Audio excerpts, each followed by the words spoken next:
مساء الخير، نرحب بضيوفنا الكرام وبأعضاء نادي الجسرة الثقافي الاجتماعي. موضوع هذا المساء مختلف وجديد بعيد كليا عن الشعر والأدب. موضوع له علاقة بالاقتصاد، حيث نناقش استثمار العقاري الناجح، وضيفنا هو الدكتور ميسر صديق. الدكتور ميسر هو خبير ومثمن عقاري معتمد لدى المحاكم العدلية والبنوك، والمحكم المعتمد لدى مركز قطر الدولي للتحكيم. نظم العديد من المعارض الدولية المتخصصة أمثال معرض مصر التي في خاطري، ومعرض تاورتك، ومعرض أنت في مصر. ونظم ثاني أكبر معرض عقاري بدولة قطر بعد معرض سيتي سكيب قطر الدولي. قاموا بتنظيم أكبر معرض دولي متخصص في مواد البناء أيضا، وحصل على العديد من الشهادات التحكيمية والدولية من كثير من المراكز والهيئات المعتمدة محليا ودوليا. هو حاصل أيضا على شهادة الدكتوراه في العلاقات الدولية من جامعة لاهاي بالمملكة الهولندية، إضافة إلى شهادة تسجيل بسجل الخبراء المعتمدين لدى رئاسة المحاكم العدلية، وشهادة اجتياز برنامج أسس التقييم والتثمين العقاري من مركز التقييم العقاري وتكنولوجيا البناء بجامعة القاهرة.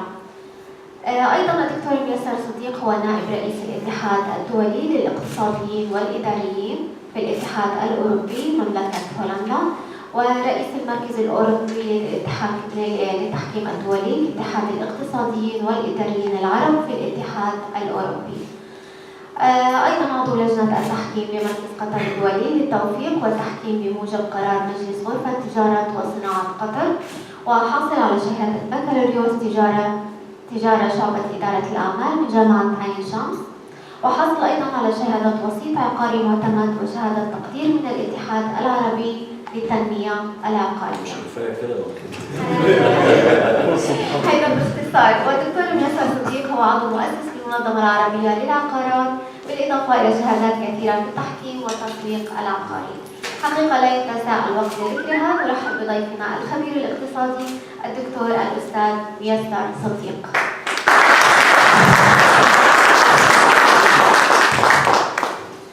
بسم الله الرحمن الرحيم، وبه نستعين وعليه نتوكل. وعندما نتوكل على الله فعلينا أن ندرس أمورنا بدقة، وأن نقدم أفضل ما يمكن أن نقدمه. نحن الآن في هذا الصرح الثقافي والصالون الثقافي. أتقدم أولا بالتحية لسعادة الأستاذ محمد ناصر العبداني وكافة مجلس الإدارة لنادي الجسرة، والشاعرة الفاضلة حنان البديع، للخطوة التي تمت، وهو تغيير النمط من حيث الاستثمارات أو حيث الندوات الثقافية إلى الندوات العملية التي يحتاجها المجتمع القطري، خاصة وأن هذا الموضوع الذي نتحدث فيه الآن وهو الاستثمار. من منكم لا يرى الاستثمار؟ نحن جميعا نحتاج إلى الاستثمار، ولكن الاستثمار له ضوابط وله أنواع وله قدرات وله إدارة. هذه الندوة هي ندوة التوضيح والشرح، ودائما هناك مقولة تفيد ما خاب مستشار. علينا أن نتقدم لكل من لديه من الخبرة والعلم بأن نستشيره أو نستفيد من خبراته. لا توجد خبرات إلا من دفع فيها الثمن كثيرا، ولا يمكن أن يتقدم إنسان بدون تجارب وبدون علم. من هذا المنطلق كانت هذه الندوة، وكان هذا الصالون الثقافي الذي نتحدث فيه عن الاستثمار. الاستثمار العام له تعريف، ثم ندخل بعد ذلك بالاستثمار العقاري الناجح. هذه الفكرة الآن تحتاج الدقة والحرص والوعي في كيفية الاستثمار وكيفية توجيه هذا الاستثمار العقاري. ولماذا العقاري اللي نتحدث فيه الآن؟ هذا هو المجال الذي قمنا به ولدينا من الخبرات التي حققت الكثير في هذا المجال.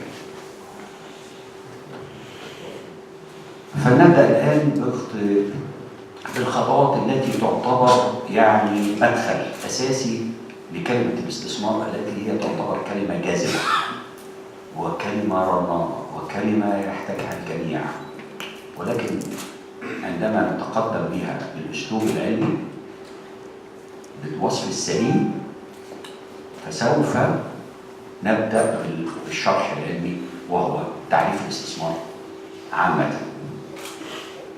الاستثمار العام في أي شيء، سواء في جميع أنواع الاستثمار، سواء في استثمار صناعي، عقاري، استثمار في الأموال والأوراق المالية والبورصة، كل هذه، واستثمار التجاري أصلا كمان، كل ما تتخيله من أنواع الاستثمار. طبعا لا شك أن أفضل الاستثمارات طبعا هي الاستثمار مع الله سبحانه وتعالى. طبعا يؤيدنا في هذا سعادة الشيخ يسري، استثمار مع الله. ولكن الاستثمار مع الله أيضا لا يأتي من فراغ، يأتي بضوابط ويأتي بخطوات لها مثل المؤسسات الوقفية والمؤسسات الخيرية. هذا استثمار مع الله. والأشخاص نفسهم يعيشوا أيضا في استثمارات مع الله. ولكن لما تيجي إن الله أنعم علينا بنعمة، فكيف نستثمر هذه النعمة؟ هذا هو الحديث الآن.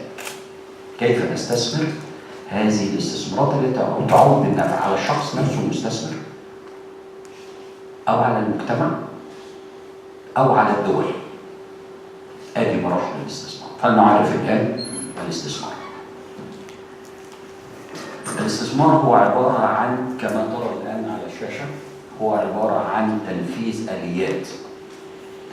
آليات فكرية ومادية يمتلكها الفرد أو المؤسسة لنشاط معين لتحقيق الربحية من العائد. أنت بتستثمر فأنت عايز ربحية وعائد كويس، سواء بالتطوير أو بالشراء أو بالبيع. هنشرح بعد كده بقى يعني إيه تطوير ويعني إيه شراء ويعني إيه بيع. ده في المجالات العامة. يعني واحد مثلا عمل مصنع، بعد ما أسس المصنع واشتغل كلفه مثلا 100 مليون، باعه بعد كده ب 120، يبقى تستثمر ولا لا؟ استثمر. نفس الوضع بالنسبة للتجارة. بدأ بتجارة مثلا في شكل أو أشكال معينة في بضاعة معينة، وليكن السكر، القمح، دي تجارة استثمر فيه، عرف فين المكان وعرف. يبقى ده استثمارات العامة التي تشمل كل المواد اللي ممكن أن يحتاجها المجتمع وتحتاجها الدول. طبعا في استثمارات غير شرعية مالناش دعوة بيها. هو بيعتبر الشخص نفسه ان هو بيستثمر، هو مش بيستثمر. هو بيغالط نفسه وبيغالط المجتمع ويضع نفسه امام طائلة القانون، اللي هم بقى بيفكروا بتجارة السلاح على تجارة مش عارف ايه على تجارة، كل ما هو غير شرعي وغير مرخص، عشان نفرق بس ان مش كل حاجة اسمها استثمار، لا. فاحنا عندنا هنا الاستثمار العام وتعريفه قلناه، كل ما تتخيله من شيء يحتاج إلى فكر وآليات وتطوير ورأس مال، ده استثمار. بس هو بقى ضوابطه إيه؟ نخش بعدين. أما نيجي نتكلم بقى ونخصص الندوة على الاستثمار العقاري. الاستثمار العقاري يعني متوظف محدودية الحديث فيه. هو توظيف رأس المال انا عندي راس مال اهو، عايز اوظفه فين وازاي وكام. هيبقى كل راس المال اللي عندي ولا بنصه ولا بربعه؟ هيبان. في المجال العقاري استثمار راس المال او توظيف راس المال في المجال سواء التملك للاصول، انا بتكلم عقاري يبقى في اصول، والاصول تبدا من الارض والقيمه المضافه عليها سواء مباني او اي انشطه تشمل التعامل العقاري بكل انواعه، سواء فنادق، سواء فندقيه، مجمعات، محلات تجاريه، كل دي اسمها انشطه عقاريه تشمل هذا الاستثمار. تطويرها وتناولها بالبيع والشراء او التأجير لتحقيق ربح عائد دائم وتحقيق ربح منتظم. انا عندي النهارده مثلا 70 مليون، قدامي فرصه شراء ارض، قدامي فرصه شراء عماره بتجيب لي دخل ثابت، وقدامي فرصه لان انا اشتري الارض دي واطور عليها واحط عليها قيمه مضافه تديني بعد كده ربح. ايهما افضل؟ مش دي حلوه؟ طيب احمي نفسي ازاي؟ طب هل راس المال ده هو كاش في ايدي، ولا هو انا داخل مجموعه مشاركين من العائله او من الاصدقاء حطوا كل واحد ده 30 مليون وده 50 مليون وده 40 مليون عشان يخشوا يستثمروا مع بعض، ولا هو تمويل من البنك؟ خلي بالك مصدر التمويل يحكمك.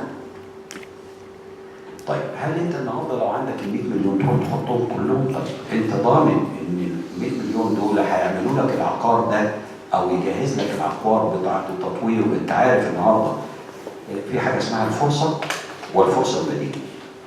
الفرصه المتاحه في ايدي دلوقتي، وفي فرصه ثانيه ممكن ابحث عنها، ودي ليها مميزات ودي ليها مميزات، ودي ليها مخاطر ودي ليها مخاطر. يبقى اذا هنا ايه؟ الفكر الاستثماري يحتاج ايه؟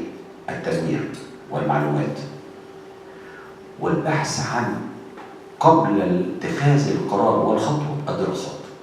ده هيدخلنا على ايه؟ الخطوه الجايه بقى، اللي هي تخليني انا اخطب. ما دام انا في حيره دلوقتي ومعايا فلوس، في ناس تقول لك ولا استثمار عقاري ولا بتاع، روح يا عم حطهم في البنك وقت. طب هل ده صح؟ هل قيمه العائد من البنك او انك انت في هذه الحاله في ناس بالكثير تستحرم هذا التعامل او يقول لك ده ربا او حتى الاسهم؟ برضه الاسهم استثمار، لكن ممكن هل لو جات لك النهارده فرصه للتعامل في الاسهم ولا تعامل في عقار ثابت بيدير دخل ثابت احسن، ولا الاسهم؟ برضه ده قرار يحتاج الى استرشاد واستشاره. طيب هنخش بعد كده على انواع الاستثمار العقاري. يبدا بالاتي: الاستثمار الشخصي. يعني ايه استثمار شخصي؟ حد يقول كده يعني ايه استثمار؟ قول لي كده يعني استثمار شخصي يعني ايه؟ الاستثمار الشخصي اللي هو ان انا اقدر بشوف انا معايا مبلغ من المال بوظفه في وحده سكنيه، يا اما لغرض السكن او غرض اعاده البيع. يعني انت بتلبي احتياج خاص ليك. تمام. ضروري. تمام. عايز ابني حاجه ليا ولولادي مثلا، ده استثمار شخصي. انت لا هتبيع ولا هتشتري، صح؟ فاذا انت من هذا المنطلق توظف فلوسك على قد قدراتك وعلى قد احتياجاتك الحقيقيه الشخصيه. ده اسمه ايه؟ استثمار شخصي. اشوف بقى هنا برضه ده مش كده يعني، لا ده له ضوابط برضه. طب انا عندي اشتري فيلا جاهزه متقسمه 3 ادوار مثلا ل3 اولاد، ولا اشتري ارض وابني عليها عماره فيها 5 ادوار، ولا اشتري شيء عماره جاهزه ولا ابني ولا اعمل؟ مين اللي بيتحكم في الحته دي؟ المال. راس المال. ايوه راس المال المتاح لي. في ناس بقى بتروح من تعمل ايه بقى؟ احنا هنبهكم بقى في المخاطر. يروح كده هاكل العماره دي، او طيب حلو ماشي، بس انت ما عندكش الامكانيات ان انت تروح تجيب العماره دي، تقوم داخل فيها وتتضايق. طب هتسد منين؟ يبقى انت في يوم من الايام تعرض نفسك للخطر، ممكن انها تترهب، ممكن انها تتباع في مزاد. طب ليه؟ هنا بقى الوعي الاستثماري الشخصي اللي احنا بنحذر عليه. فكر كويس قبل ما تستثمر. احتياجاتك ايه؟ عندي 1 2 3 4 فرص 5 فرص، اختار منهم ما يمكن ان يتناسب معي. حد عمل قرشين ونزل في القريه بتاعته عايز يبني حته بيت له ولاولاده، نفس القصه، يشوف امكانياته المتحديه ويشتري حته ارض كبيره ولا صغيره، وهل الارض دي بصراحه عليها ارتفاعات قد ايه. يبقى اذا انت بتدرس الموضوع من جميع الجوانب كويس. اوعى توقع نفسك في مغريات الحياه. خش في حاجه افرض صدرك زياده عن اللزوم، رحت مش قد امكانياتك، لا الطول ده ولا الطول ده. عشان كده بنقول ايه؟ الاستثمار الشخصي الناجح. طيب بعد كده في الاستثمار الايه؟ الخاص بالتطوير. يعني الاستثمار الخاص بالتطوير اللي هو انا راجل احتياجاتي الشخصيه، عندي بيتي، عندي فيلتي، عندي حاجتي، اوكي انا بخش عايز اطور. يعني ايه اطور؟ اطور يعني احط فلوس في قيمه عقاريه، اما ابنيها او اطور هذا كم من راس المال ده احوله الى عائد واصل. الاصل ثابت اللي هو العقار المبني والذي يدر المال. فانت حولت الفلوس دي بدل ما هي واقفه حولتها الى ايه؟ الى عقار يدر لك دخل. اختيار القيمه اللي معاك برضه نفس فكره الاستثمار الشخصي، بس دي على اوسع بقى اللي هو التطوير. يعني ممكن احنا 5 6 نتجمع ونعمل تطوير مع بعض. وهنا في قطر انا دايما عايشكم الواقع وبقول لكم امثله من الواقع عشان نستفيد. يعني هنا في عائلات معينه تحط كل فلوسها مع بعض، وواحد معين بيدير عمل شركه مقاولات وهو بيبني ويخلص ويبيع ويقسم وياخد نسبه احتياطي تاني ويروح مدورها في عمارات تانيه وهكذا. سلام. فالاستثمار المدروس الذي يحقق توظيف رأس المال بالإمكانيات المتاحة إلى أن أصل إلى أفضل ربحية وأفضل قيمة ممكن أن تصل لمردود رأس المال بتاعي. ده اسمه التطوير للعقار أو التطوير الاستثمار التطويري. هنيجي بعد كده بنتكلم على الاستثمار اللي هو أكبر من هذا المستوى، اللي هو استثمار المحافظ العقارية، اللي هي بتيجي بقى ايه؟ يعني ناس ربنا فتح عليهم وربنا اكرمهم ورب يكرمكم ويكرم الجميع ان شاء الله، ان هم بياخدوا راس المال. يعني لما تكون بتتكلم مثلا في 500 مليون، بتتكلم في 700 مليون، بتتكلم في مليار، توزعهم ازاي؟ احسن استخدام لراس المال لتكوين محفظه عقاريه. مين يقول لي لو انت معاك دلوقتي 500 مليون وعايز تعمل محفظه عقاريه، اول حاجه تفكر فيها ايه؟ قول يا ايمن كده. بالنسبه للمبلغ اللي زي كده ممكن اعمل بالنسبه للمحفظه معاك 500 مليون. وريني هتوظفها ازاي؟ بتفكر في ايه؟ على سجيتك. احنا بناخد وندي عشان نفتح مواضيع. تمام. ممكن احطها مثلا في عقار ارض اعمل عليه مشروع كبير. طيب او مجمع سكني. دكتور علاء، لو معاك 500 مليون تعمل فيهم ايه؟ ممكن انوعهم، مثلا احط جزء في استثمارات سريعه تدر عائد سريع، وجزء في اصول للمستقبل ضعيف تدر مثلا عائد الاستثمارات دي. هنا خدنا خطوه. ايوه. اولا هبدا افصلهم واعمل اول حاجه انا هبدا افصل المبلغ اللي هو معايا وهحط كل شيء في يعني مكان. ممكن مثلا استثمر في حته ارض، ممكن اعمل مجمع سكني في منطقه معينه، ممكن اروح لمنطقه جديده اشوف هي طالبه ايه من ناحيه الاستثمارات العقاريه وابدا اشتغل عليها. طيب انا كده قسمت يبقى احنا كده جمعنا 3 آراء، نخش بقى بالخلاصه. اتفضل. أنا عفوا ما في الاقتصاد ولا في التجارة ولا في أي شيء، ولكن من خلال فهمي موضوع أرجع للقاعدة ما تحطش بيضك في سلة واحدة، وأقسم الموضوع رأس المال إلى 3 أقسام، منه مثلا نظام مشروع اقتصادي، مشروع مالي، مشروع مثلا ثقافي، علمي، مشروع وهكذا. لا احنا دلوقتي بنتكلم عن الاستثمار الثقافي، يعني الفلوس دي مش هتوظف الى عمل محفظه عقاريه.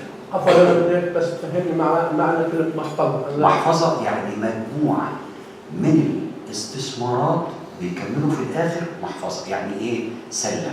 سلة. سلة الاستثمارات. نعم. صح؟ تفضل أستاذ. قبل ما اتحرك اي خطوه هدرس السوق الاول. تدرس السوق. طيب دي هتيجي بعد كده، بس انا بقول لك ايه؟ ما هو انت لما تيجي تقرر بقى الاستثمار هنخش بقى في الكلام الثاني اللي جاي، بس اهم حاجه عندي ايه؟ الفكر. يعني خدنا شويه من عند الدكتور على من عند ايه؟ من عند يعني هو فكره الاستثمار مع تكوين محفظه انك تنوع الانشطه. خلي بالك من الكلام، تنوع الانشطه. يعني في ايه مانع ان انا اروح واخد عماره بتديني دخل ثابت؟ ممكن هي اصول كاصول تزيد وبتديني دخل شهري لوحده. الجزء الباقي اعمل بيه ايه؟ زي ما قال برضه، ليه انا بقول كده؟ عشان يبقى في تفاعل، احنا نفكر مع بعض. اصل الاستثمار ما هوش سحر ولا هو يعني اختراع، لكن هو اصول علميه وفكريه. تقوم تعمل ايه؟ تدور مثلا على اراضي رخيصه وبعيده شويه اطراف المدينه يمين وشمال، عشان تقدر تاخد ارخص سعر في الايه؟ في راس المال اللي انت هتحط فيه.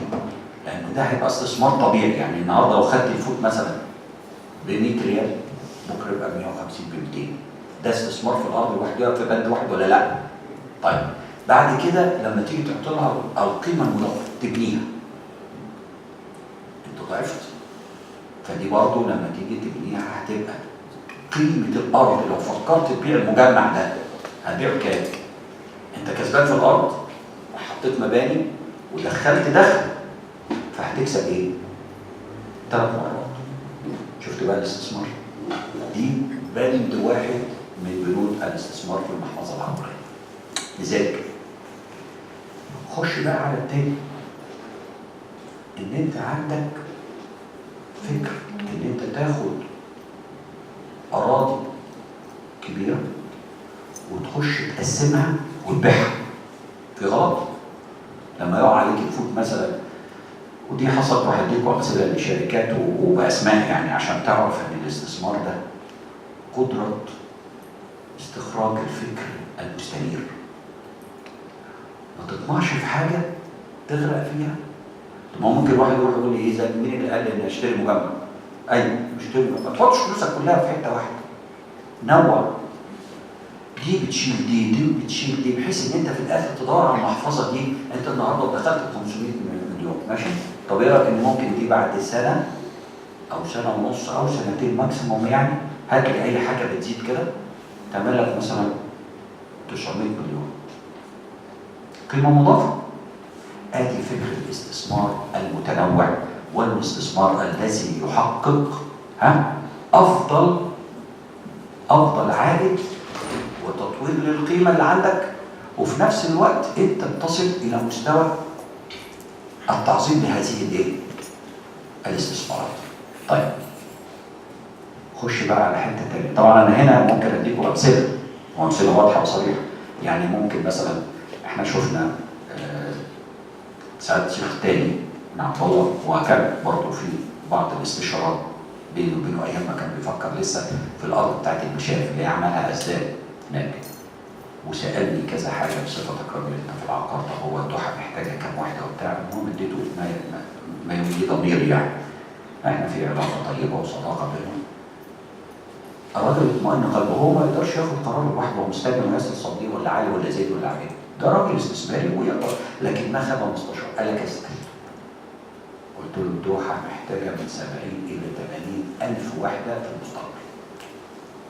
وعن دراسه وكان عمل اسدان الفريق في المشاف والوكيل عمل مدينه كامله. طبعا استطاع ان ياخد الارض، هي فكره ان انا بقول لك ايه، روح خد في الاطراف.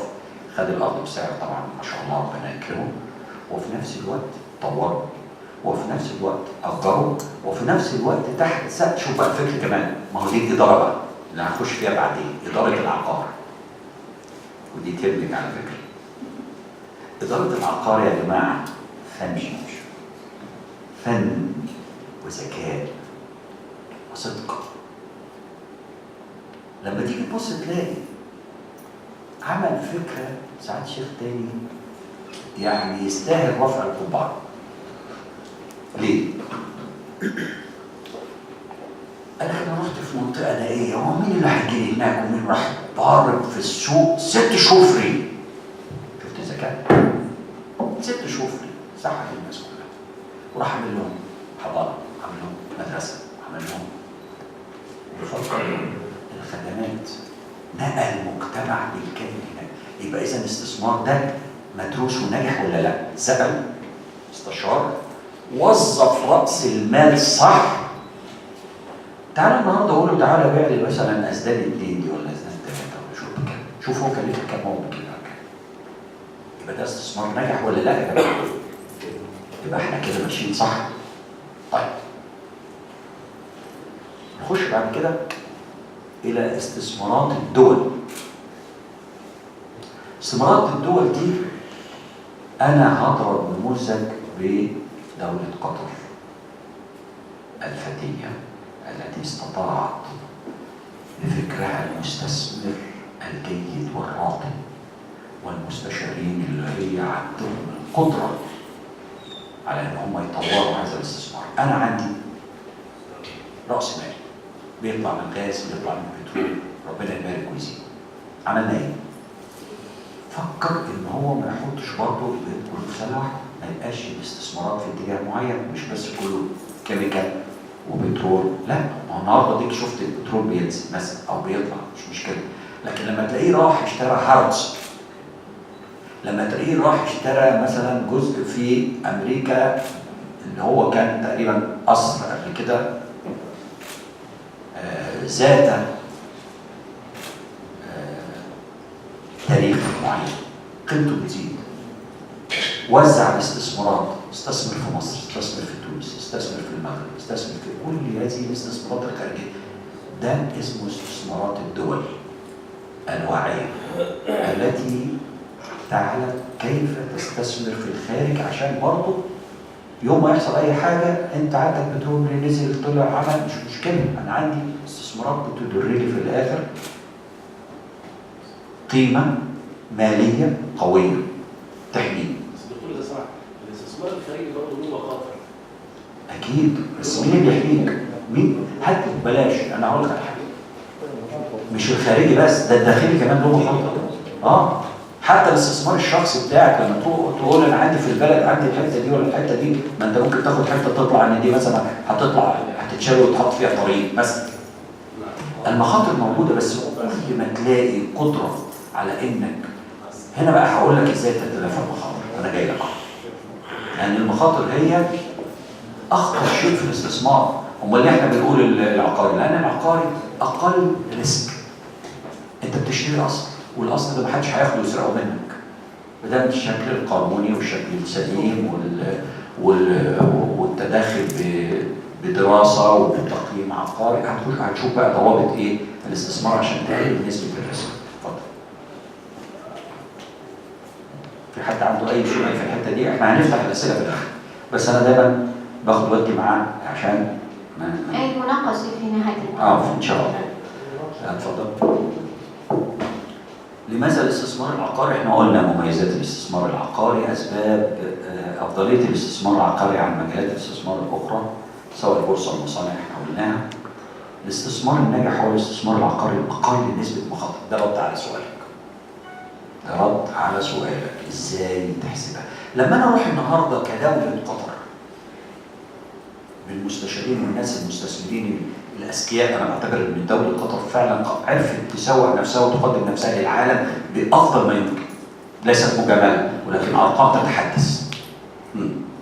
فلما انت دلوقتي تشوف نسبة المخاطر. لما يشتري هاوس قول لي بالله عليك ايه نسبة المخاطر، كام في المية بالنسبة للهاوس كمتجر عالمي، مساحته، قيمته الأثرية، قيمته الداخلية، الإقبال والمشتريات التي تحدث أول ما يعني متجر في إنجلترا ويقصده العالم كله عندما بيزور. في حد يروح إنجلترا ما راحش هاروتس؟ يبقى أنت بقى هنا شفت الذكاء، شفت الاختيار، إنه اختار حاجة نسبة الريسك قليلة جدا. طيب اشترى هاروتس ب 2 مليون، اعرض بقى هاروتس النهارده للبيع، شوف بقى لك رغم كل الظروف العالميه دي اللي انت عمال تسمع عنها. ادي نسبه الايه؟ الدراسه المسبقه، التحليل للارقام، التحليل للمكان، للموقع، كل ده اسمها داخله في ايه؟ هي دراسات الجدوى التي تحقق لها النجاح في الاختيار واقل ريسك اللي هي المخاطره. شفت ازاي؟ طيب عناصر مقومات الاستثمار ايه هي بقى؟ عندك اول حاجه دراسات الجدوى والسوق. انا عايز اشتري حاجه وعندي فلوس وعايز اختار، اعمل ايه؟ اشوف ايه المطروح اللي في السوق يا جماعه. وعلى فكره ده هيخلينا نتطرق الى ان شاء الله اذا فينا لنا عمر ان شاء الله نعمل ندوه ثانيه عن التسويق العقاري. ليه بقى؟ ليه التسويق العقاري؟ لان التسويق العقاري داخل في الاستثمار العقاري. انت النهارده بيجي حد يعرض عليك كراجل وسيط ويدي لك سعر غير الواقع او غير الحقيقه، وانت بتثق فيه وتروح تشتري على ذمته وتكتشف بعد ذلك ان هناك فرص احسن وافضل. مش دي تعتبر احدى عوامل التضليل؟ صح ولا لا؟ يبقى اذا انا احتاج من هنا ايه؟ الوعي والدراسه لما هو مطروح في السوق. يعني ايه بالعربي؟ خلينا نتكلم كده بالعربي يعني بالبلد شويه كده، انه اهمس السوق. هستثمر في وسط الدوحه ولا استثمر بره الدوحه ولا استثمر في الجوانب ولا استثمر في العمارات، هو ده اسمه دراسه الجدوى. بعد ما يجي لي بقى انا رسيت خلاص على حاجه في النجمه مثلا. طيب الراجل بيقول لي مثلا 90 مليون على العماره دي ودخلها كذا وتجيب كذا وبتاع. طب ايه اللي عرفني الكلام ده صح؟ عشان الدلال عايز ياخد عموله ويلبسني ده في ده ويمشي؟ لا. ايه اللي هيخليني اعرف الكلام ده صح؟ دول التسميه يا دكتور، هنا دول التسميه هنا بقى قبل التسميه اول حاجه انا بشوف حجم الاستثمار اللي في ايدي، اللي ماسكه في ايدي فعلا يستاهل ان انا اجيب ده ولا حوارات نفسي عشان نرجع تاني لنسبه ايه؟ ما اخشش في مخاطر انا مش قدها. دي واحده. طب افترض ان انا ما عنديش غير هو القيمه دي، ولكن هذا العقار يحميني وممكن اخش بيه البنك والبنك يديني فرق السعر، لانه بينه وبينك هنقول عليه حسب تقدير الشخص، مش اللي لسه ما دخلتش لا التقييم ولا تقدير السوق ولا كده. ولقيت ان انا متشجع جدا لهذا المكان، بس انا معيش الفلوس دي كلها، عايزني كمان بتاع 30 او 40 مليون، هخش على البنك ممكن اخدهم. طيب هنا بقى بص ازاي هدور ان انا اعرف اسد البنك. ما دام عندي مصدر لسداد البنك، واغلبيه الناس بتعمل ايه؟ بتجيب الريع وتسد. يبقى انت في النهايه فضل لك حاجه خير وبركه، ما فضلكش يبقى انت قيمت وطورت ووصلت المرحله ان انت اضفت لنفسك اصول بما لها وما عليها. في النهايه مثلا بعد 5 سنين 6 سنين زي ما قلت انت هتسد البنك، اصبح حلالك وحر. يبقى انت كسبت ولا لا؟ كسبت. طورت ولا لا؟ طورت. بس